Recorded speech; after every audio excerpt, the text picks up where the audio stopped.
think I'm live. Yeah, it says I'm live. Let's see if I can I turn it this way? Nope, can't. Okay. All right. Sorry, I was having a little bit of trouble going live. I thought I'd go live today.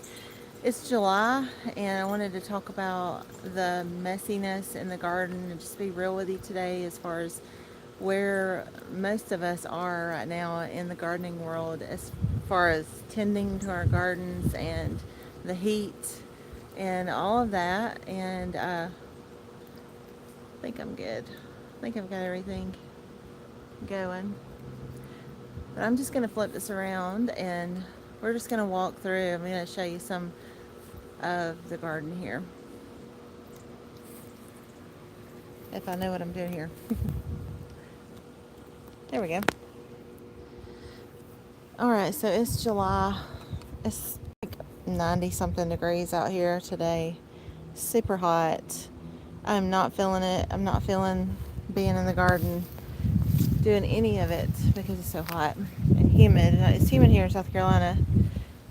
I don't know if it's humid where you are, but I was listening to this guy talk about moving here to South Carolina from Colorado, and he was saying how he didn't know that your knees could sweat until he moved here to South Carolina. And I thought that was so funny because it's so true that here in South Carolina the humidity is so bad and your knees do actually sweat.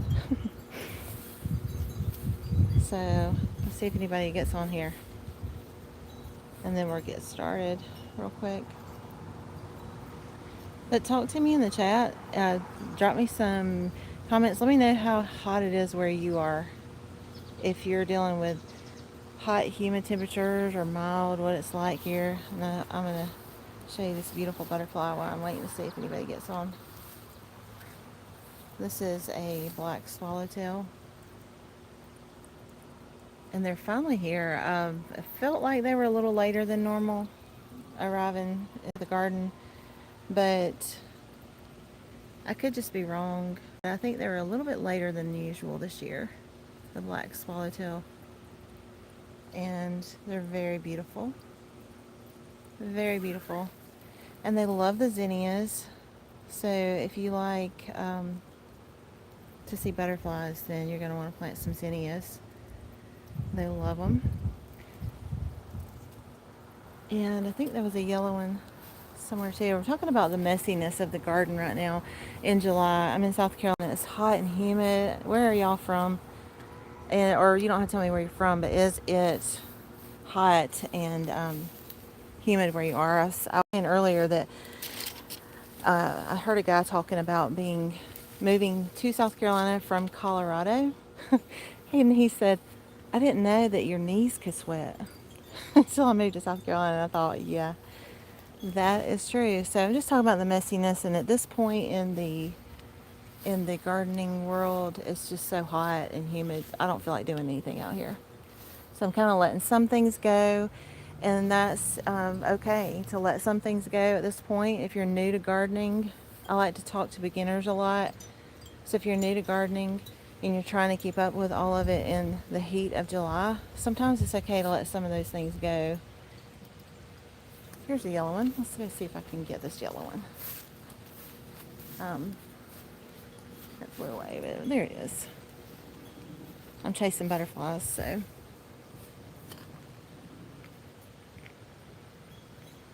Our butterflies seem to have come later, but now they are all over the place. And I've seen a few hummingbirds. That was my chickens. I've seen a few hummingbirds, but not as many, I feel like, as I usually do. The little yellow finches are out too. Maybe not right now. They'll be out here later this evening. Isn't that beautiful? They're so beautiful. So if you like butterflies, plant zinnias. This is another reason that I love zinnias, because the butterflies love the zinnias. And they will be thankful that you've planted them. That one looks like a bird's gotten a hold of it. See, part of its wing there is missing at the bottom. So yeah, plant some zinnias. But I was talking about just letting some things go, and I'm going to be pulling some of my squash and zucchinis out now. They've lasted longer than probably any year that I've grown zucchini. You can see this is very either sick or lacking. I think it's lacking some kind of nutrient. This is a zucchino rampicante, and it's done really well up until now. That's from the heat, but I think this is from nutrients, some maybe nitrogen or something like that's missing. I haven't fertilized because it's been so hot, and you shouldn't fertilize when it's super hot. Like our temperatures have been 95 plus, and that's not good because it dehydrates the roots. You're from Alabama. Oh yeah, I bet you're hot too down there. Are y'all seeing really hot, humid temperatures where you are? Ugh, it's just really hot here. But so this is what I'm deciding to let go this week. I'm letting go of these the zucchini right here. I'm going to tear it out this week, and I've wanted to hold on to it, try to keep it as long as I could, but it's okay to let things go. They have run their course, and it's July, and it's okay to let things go. Plus, it's about to be fall planting season. So if you're into fall crops, now's a good time to start those seeds. Over here, I've got these Cosmos. Cosmos is another one. I'm probably getting ready to pull this out. These get really tall. These are the heirloom dancing Cosmos. They get really, really tall, as you can see here. And then if you don't stake them up, they start falling over anyway. And I did not prune them, and I should have. So if you like Cosmos, they're beautiful for a little while. If you don't stake them up or prune them back, they kind of get messy. It's just a mess. So I want to pull some of those out. So that's another thing that I'm going to let go. What else can we let go? The zinnias. Some of these zinnias I'm going to let go, and I'm going to plant new ones because here in zone 8A, there's still plenty of time. So I've got seeds to start, but all this down here, it just starts looking ugly if you don't manage them better than I have. So I'm going to pull these out, start new ones, and then the butterflies will be thankful later on when those flowers start coming in. I do have lots of tomatoes coming in. Some of them are sick. Some of them are not turning yet. And if it's super hot, temperatures above like 85, 87, then if your tomatoes are not ripening, it's usually because it's too hot. There's some more butterflies. It's usually because it's too hot, and that's just the way it's been here.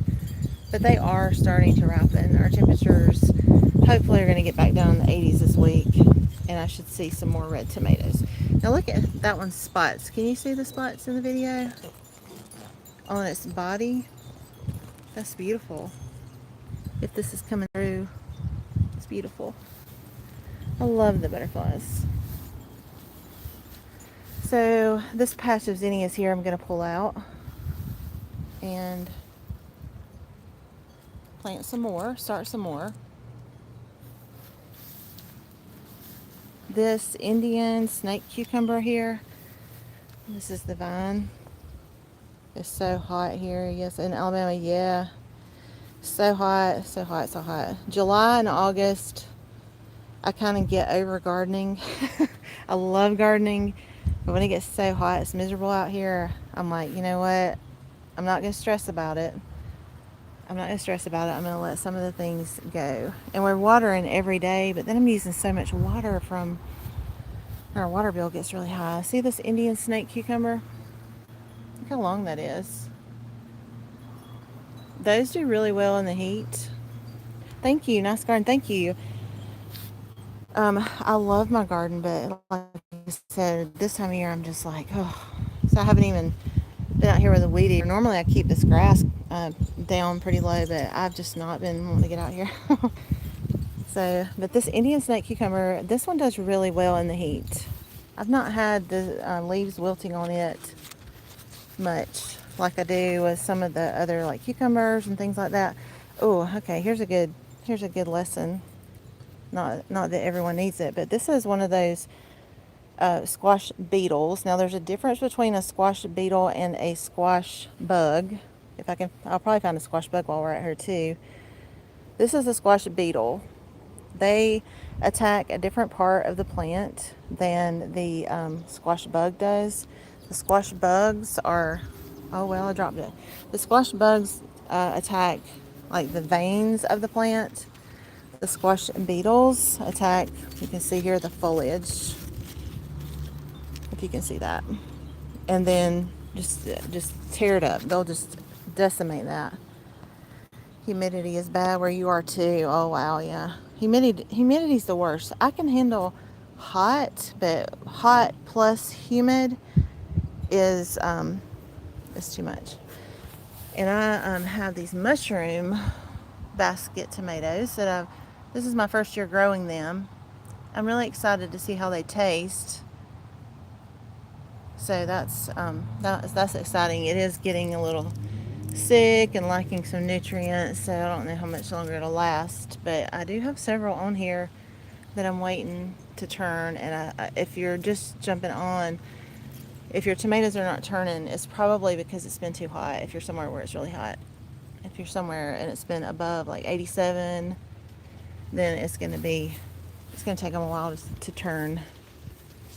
And then my corn here, I did do a test on one of them yesterday. I pulled one of the smaller ones.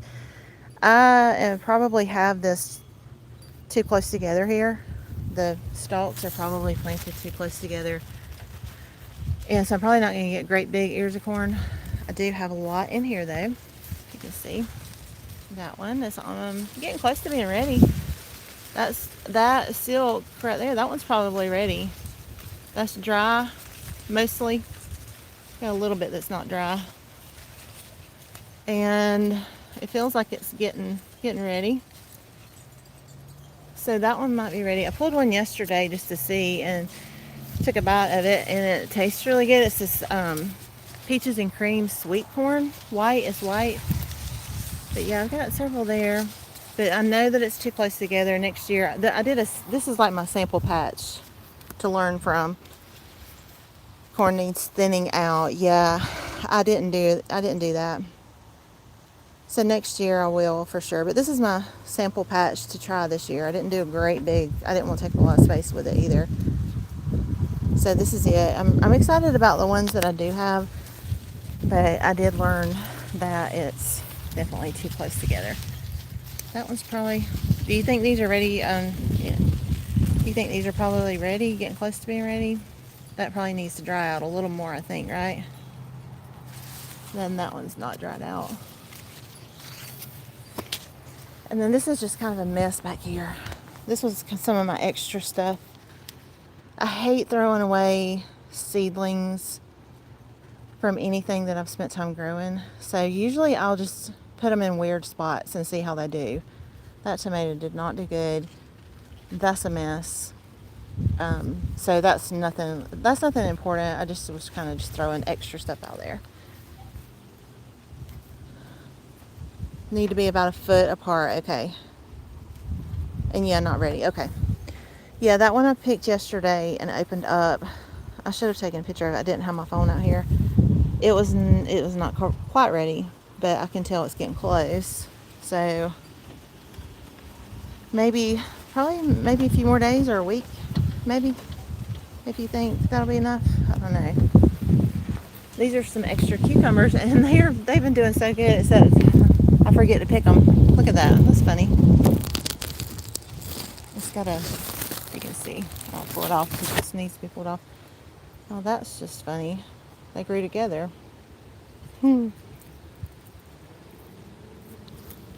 So, that cucumber's done really well. That's another cosmos. And see how it's falling over down there. It's taking up too much space. I'm going to pull a lot of this out. And I need to trim my tomatoes here.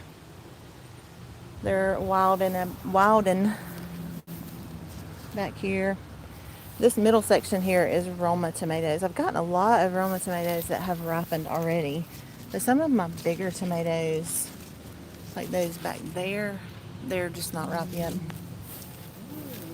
Like this one's an orange accordion tomato. And that's not ripened yet. So I think it's just been so hot.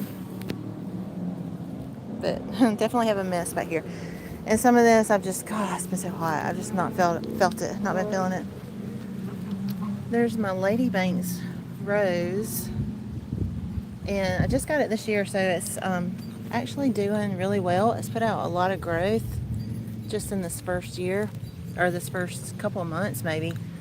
It was like little sticks when I got it. And Ladybanks is a really prolific climbing yellow rose. If you don't know, you may already know that. And so I've got it back here. It gets afternoon shade, and I'm gonna grow up the fence and down the fence, up and over, because it gets really, really long. These are my Thelma Sanders squash. Something's been eating it. I don't spray anything at all on my plants. I totally understand why people do, but I just don't. Not even the organic stuff. This heat will drain you. It sure does. I get out here and I'm soaking wet with sweat by the time I get back inside. Then I got these. Now see, that's not doing good. See, that's need to fertilize. I will fertilize some of it this week, but I'm tearing most of this stuff out. These were some of the zucchini rampicante, the tromboncino. I'm not saying that right because I never call it that, but those long squash. Let me show you one. I gotta tear those out because they're just. There's one right over there. You can see it right there. I got so many of those inside. I gotta put them up in the freezer.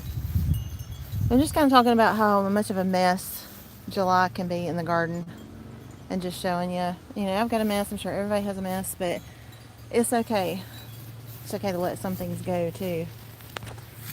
These are my roses that I just got. They're still in pots. So I got to put them in the ground, or I may put them in bigger pots. Does anyone grow roses? Need some Seven Dust on them. Yeah, I think pretty much that's the only thing that gets those squash bugs, right? Those squash bugs. I'm out here every single day hunting those squash bugs and killing those squash bugs, and it takes so much time. And in this heat, I'm like, you know what? They can have that plant. So these roses, this is one of the Remembrance roses. I gotta water them. I haven't watered today. This is Remembrance, and what I got these for is this one is a World War II rose, and you have some roses. Okay, what kind of roses do you have? This is a World War II rose. These are not climbing roses. All the other ones I have are climbing, but this is a World War II, and my grandfather was in World War II. He was with the U.S. Army's 50th Signal Battalion, and he went over to Europe and did several tours in Europe, and he met my grandmother. This is called the English Lady Rose. He met my grandmother. She was from London, lived in London, and they met. He was stationed in Salisbury, and they met when he had leave, and he went up to London. And they met, they fell in love, and got engaged in London. And then he got shipped off to Normandy for D-Day. And they were separated for a period of time. And they have love letters and everything like that. Well, they have a really special story. So I wanted to do something in the garden because my grandmother loved roses. I wanted to do something special in the garden for them. And so this is for my grandfather, World War II. This is for my grandmother, the English lady. And this is the Remembrance. And these are all over like Flanders and places like that, the Remembrance rose. So I gotta get these either in the ground or big pots. I may put them in big pots so that I can bring them in if we get really crazy cold weather. Let's see, I got some red roses in front of the house. I love red roses. I know they seem to be common, but man, in the garden, are they not beautiful? Red roses are gorgeous, gorgeous. I guess that's why they're so popular. These smell so good. The Remembrance rose smells so good, and so does this one, the World War II one. They smell so good. You got any beans? You know what? That's a good. I'm glad you said that. I'm glad you said that. I'm gonna go over to where my beans are. This one right here is called Above All. It's a climbing rose. It's orange, and it's so pretty. So really, almost like a true orange. You know, some of them are like peachy, but this is really pretty. Really pretty. And I need to, that one's about to die. Do you deal with black spot? I gotta trim that off too. Look, I gotta get these out of here. I know that if you don't get rid of it, get rid of the leaves, the foliage, that it just spreads and stays forever. But if you deal with like the World War II rosy, yes, it's so beautiful. It smells so good. It's white, but when it first opens up, it looks kind of like, I don't know if the video's coming through like with the true color, but it's almost like a really pale lavender. And then when it opens fully, it's more like a white one. Beautiful, and it smells lovely. This one's going to be more of like a apricot, really pale apricot color. When it opens up, I'm excited about that. So beans. Let me take you to some of my beans. Where are they? Oh, this is a good example back here, or up here. Beans have not done well this year, partly because I have neglected them. If I can get over here to them. Okay. Good example of a pest. You probably know about pests. The pest for beans. Okay, these are a bean here. Got beans. And there is a Mexican bean beetle. I can find, yeah, there's one right there. Let me get over there to it and I'll show you. Where is it? Let's see. Get in here. There it is, right there. Okay, this is the actual beetle. Mexican bean beetle. Is that blurry? Mexican bean beetle is that. And then, get rid of that one. And then the larvae, however you say it, looks like this. Oh, there's a loud something. What in the world? Loud, really loud car coming by. Hold on. That's crazy, that car so loud. Okay, so this is a Mexican bean beetle larvae, however you say it. And they get all over these beans, and then the Mexican bean beetle will just destroy your beans. So I just squish them, but I have not been paying much attention to these because I've got them in a weird place. But that's the beans. I need to pick them. Now my favorite bean to grow is the purple hyacinth bean. And it's these. And they don't seem, those Mexican bean beetles do not seem to bother these. There's no beans on them yet. There's no pods on them yet. But these get really beautiful. They have a